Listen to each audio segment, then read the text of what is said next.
Welcome to History 111, Lecture 31, Romanticism and Transcendentalism.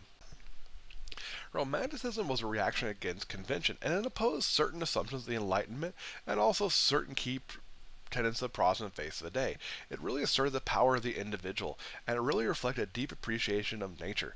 And it's also going to emphasize subjective experience. In other words, this idea that what one person experiences is never going to be the same as what another person experiences, so is there really any objective truth after all?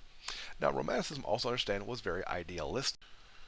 As a political force, it's really going to take root only in Europe, and that's going to be about people adopting new democratic ideals that oppose monarchy and feudalism.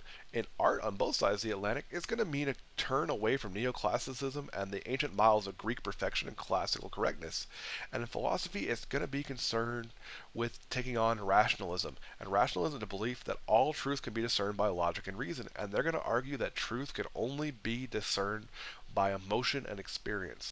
Rationalism is also going to be deeply concerned with the individual, and as a result, sure, it's going to take on democratic ideas, it's going to take on subjective truth, but it's really going to become fascinated with the idea of the individual genius and the philosopher and the poet as being the height of human perfection.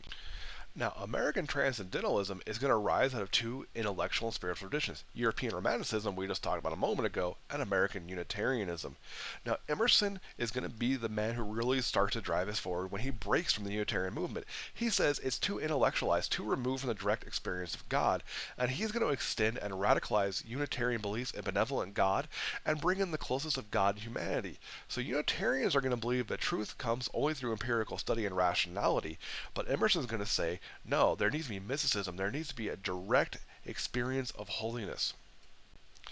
Now, so American Transcendentalism becomes an idealistic philosophy and spiritual position, and also involves a literary movement that really advocates a reliance on intuition and moral human consciousness. Now, this belief says that humans can intuitively transcend the limits of the senses and logic and ultimately experience higher truths.